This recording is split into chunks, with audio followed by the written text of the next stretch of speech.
K.N.. Nehru அவரு கிட்டத்தட்ட 1020 கோடி ரூபாய் வரைக்கும் அவரு பணத்த திருடியிருக்காரு, லஞ்சம் வாங்கியிருக்காரு அப்படின்னு இடி ரெய்ட் அதிகாரிகள் அவங்க வழக்கு பதிவு பண்ணணும் அப்படின்னு நம்ம தமிழக அரசு கிட்ட தொடர்ந்து வலியுறுத்திக்கிட்டு இருந்தாங்கல்ல.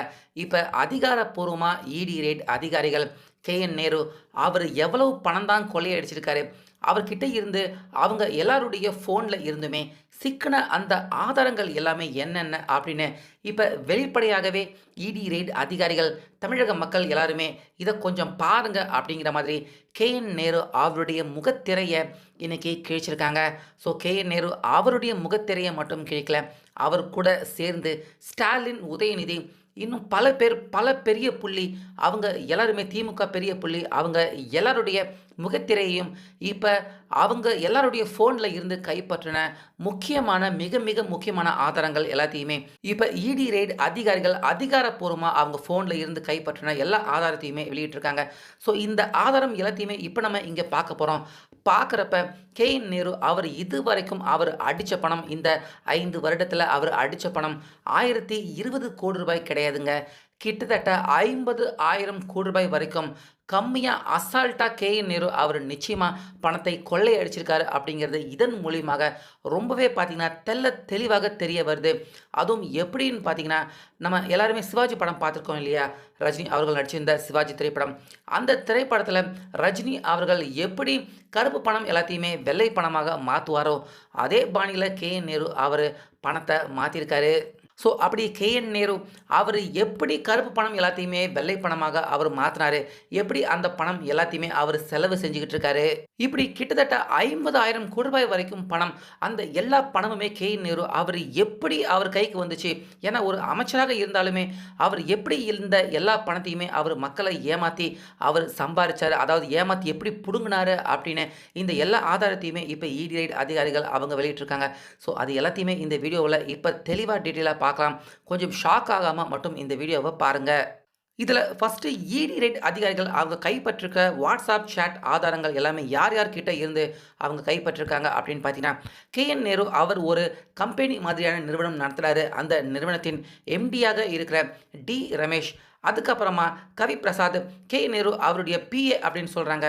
கவிப்பிரசாத் அவர்கிட்ட இருக்கிற வாட்ஸ்அப் சேட், அதுக்கப்புறமா கே.என். நேரு அவருடைய தம்பியான கே.என். மணிவண்ணன், இப்படி இவங்க 3 பேருமே கே.என். நேரு அவர்கிட்ட நடத்தின உரையாடல், அதுக்கப்புறமா இந்த 3 பேருமே அவங்க அவங்களுக்கு உள்ள நடத்திக்கிட்ட வாட்ஸ்அப் சேட் உரையாடல், இது எல்லாத்தையுமே இடி ரெய்ட் அதிகாரிகள் அதிகாரப்பூர்வமா இவங்க எல்லாருமே வாட்ஸ்அப் சேட்ல என்னென்ன சேட் பண்ணியிருக்காங்க அப்படிங்கிற அந்த ஆதாரத்தை தான் இப்போ கைப்பற்றி இடி ரெய்ட் அதிகாரிகள் கே.என். நேரு அவர் பண்ணியிருக்க இந்த மொத்த அட்டூழியம் எல்லாத்தையுமே இப்போ வெளிச்சத்துக்கு கொண்டு வந்திருக்காங்க.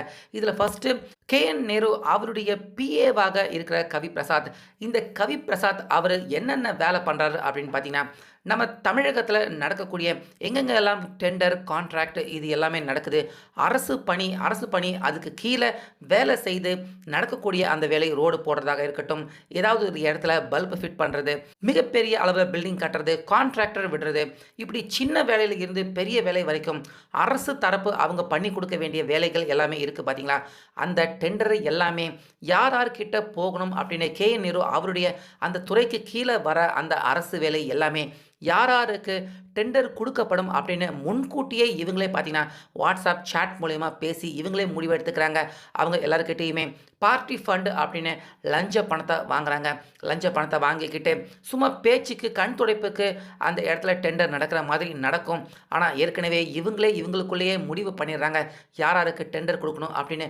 அவங்க எல்லாருக்கிட்டையுமே லஞ்ச பணத்தை வாங்கிக்கிட்டு அவங்களுக்கு டெண்டரை கொடுத்துட்றாங்க. ஸோ அந்த மாதிரியான வாட்ஸ்அப் சேட் பார்த்தீங்கன்னா கே.என். நேரு அவருடைய பிஏவாக இருக்கிற இந்த கவிப்பிரசாத் அவருடைய வாட்ஸ்அப் சேட்ல இருந்து இடி ரெய்ட் அதிகாரிகள் ஆதாரப்பூர்வமாக இந்த நிறைய புகைப்படங்கள், அவருடைய ஃபோனில் இருந்த புகைப்படங்கள் எல்லாத்தையுமே ஸ்க்ரீன்ஷாட் எடுத்திருக்காங்க. அதில் ஒரு சில அந்த ஸ்க்ரீன்ஷாட் சேட்டை தான் இங்கே பார்த்துக்கிட்டு இருக்கீங்க. இப்படி கே.என். நேரு அவருக்கு கீழே இருக்கிற அவருடைய பிஏ, அவர் பிஏவை வச்சு கே.என். நேரு கிட்டத்தட்ட தமிழக அளவில் எந்தெந்த இடத்துல யார் யாருக்கு டெண்டர், கான்ட்ராக்ட் இது எல்லாமே குடுக்கணும் அப்படின்னு இவங்களுக்குள்ளேயே பார்த்தீங்கன்னா, அவங்க எல்லார்கிட்டயுமே லஞ்ச பணத்த வாங்கிக்கிட்டு, அவங்களுக்கு பணத்த குடுக்குறவங்களுக்கு மட்டுமே அதாவது ஓப்பனா டெண்டர் நடத்தாம, பணத்த குடுக்குறவங்களுக்கு மட்டுமே டெண்டர ஒதுக்கிட்டு இருக்காங்க.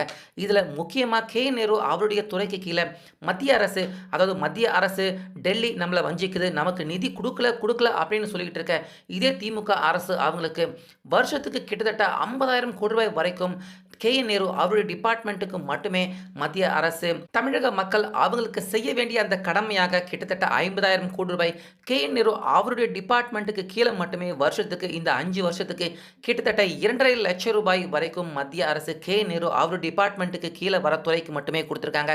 ஸோ அந்த பணம் எல்லாமே கூட பார்த்தீங்கன்னா, நேரு யார் யாருக்கு அந்த டெண்டர் போகணும் அப்படின்னு அவங்க எல்லார்கிட்டயுமே லஞ்ச பணத்த வாங்கிக்கிட்டு தான் நேரு அவருக்கு இஷ்டப்பட்ட பணத்த குடுக்குறவங்களுக்கு மட்டுமே அந்த டெண்டர் எல்லாத்தையுமே நேரு அவருக்கு குடுத்துருக்காரு.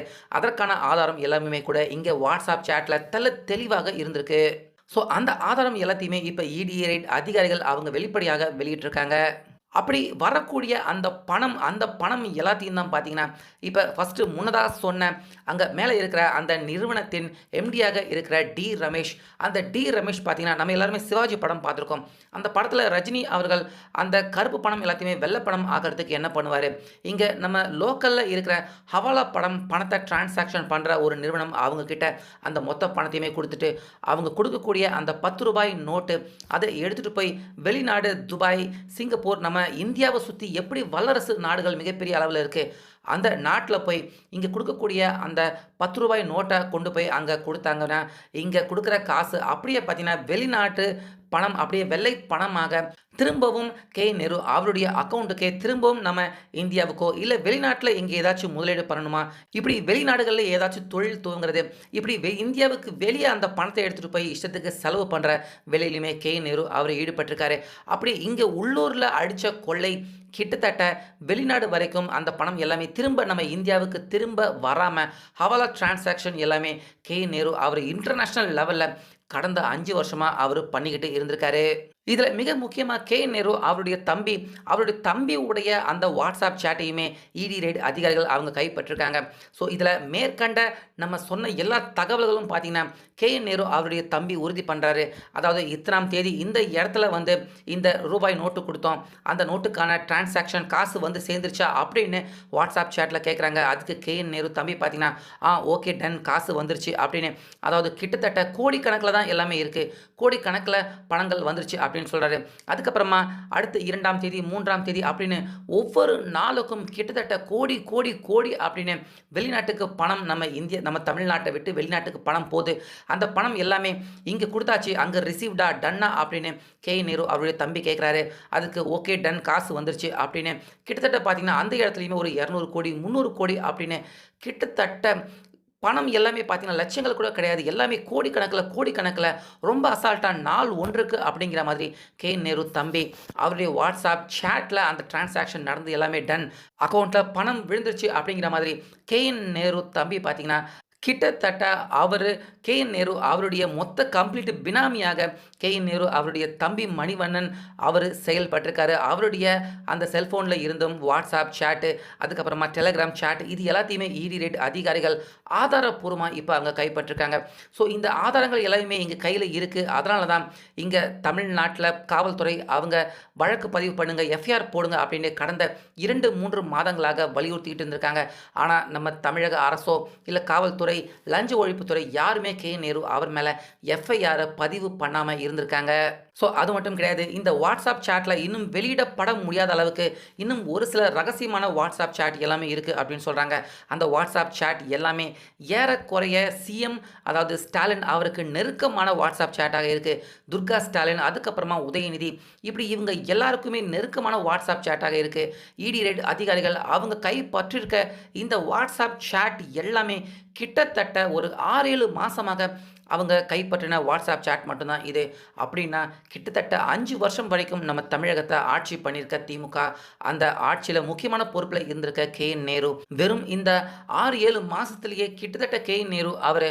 1020 கோடி வரைக்கும் இப்ப இந்த WhatsApp சேட்ல இருந்து சிக்கியிருக்க இந்த ஆதாரங்கள்ல இருந்து மட்டுமே ரூ. 1020 கோடி வரைக்கும் கே.என். நேரு அவரு லஞ்சம் வாங்கியிருக்காரு, பணத்தை ஏமாத்தியிருக்காரு அப்படின்னு இடி ரெய்ட் அதிகாரிகள் கண்டுபிடிச்சிருக்காங்க. அதுல முக்கியமான விஷயம் அவங்க என்ன சொல்றாங்க அப்படின்னா, இந்த 6, 7 மாசத்துல மட்டும் அங்க கே.என். நேரு அவருடைய டிபார்ட்மெண்ட்டுக்கு கீழ வரக்கூடிய அவர் செய்யற அந்த அரசு வேலை எல்லாத்துக்குமே கிட்டத்தட்ட 10ல இருந்து 20% கமிஷன் கே.என். நேரு அவருக்கு லஞ்சமாக அவருக்கு போயிருக்கு அப்படின்னு இடி ரெய்ட் அதிகாரிகள் சொல்றாங்க. அப்படின்னா இந்த 5 வருடத்துல கே.என். நேரு அவர் செஞ்சிருக்க அரசு வேலை, அதன் மூலியமா அவருக்கு வரக்கூடிய கமிஷன் பணம் எவ்வளவாக இருக்க முடியும் அப்படின்னு இடி ரெய்ட் அதிகாரிகள் அவங்க தரப்பு ஒரு எஸ்டிமேஷன் குடுத்திருக்காங்க.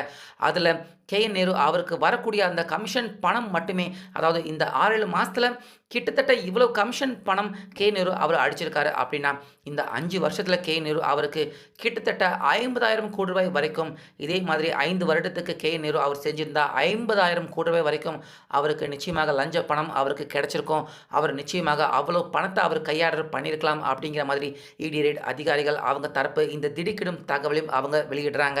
ஸோ ஆக மொத்தம் சிவாஜி திரைப்பட பாணியிலேயே கே.என். நேரு கிட்டத்தட்ட ஒட்டுமொத்த நம்ம தமிழகத்தையே சுரண்டி சுரண்டி கிட்டத்தட்ட 50,000 கோடி ரூபாய் வரைக்கும் அவர் அடிச்சிருக்காரு. இதுல ஆதாரப்பூர்வமா சிக்கியிருக்கிறது வெறும் 1020 கோடி ரூபாய் வரைக்கும் கே.என். நேரு அவர் பணத்தை திருடியிருக்காரு அப்படிங்கிற தகவல் எல்லாத்தையுமே கேட்குறப்ப நிச்சயமா கேட்குற நம்ம எல்லாருக்குமே அதிர்ச்சி மேல அதிர்ச்சி, ஹார்ட் அட்டாக்கே வர்ற மாதிரி தான் இருக்கு. ஸோ இந்த மொத்த ஆதாரங்கள் எல்லாமே இங்க ஸ்கிரீன்ஷாட் வீடியோ மூலியமா திரையில நீங்க பார்த்துருப்பீங்க. இதை பத்தி நீங்க என்ன நினைக்கிறீங்க அப்படிங்கிறத நிச்சயமா கமெண்ட்லேயே சொல்லுங்க.